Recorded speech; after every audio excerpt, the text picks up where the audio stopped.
I'm a focused worker who values solitude at my desk.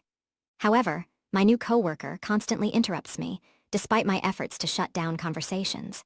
They frequently ask questions and discuss work issues with our department head, but never take notes or retain information. The final straw was when they asked me about a quitting coworker's departure date while I was working.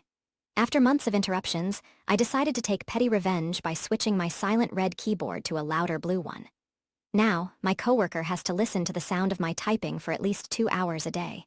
It's a small act, but it brings me satisfaction. I enjoy my alone time at work and wish my coworker would respect my boundaries. I've grown tired of their constant chatter and lack of consideration for others.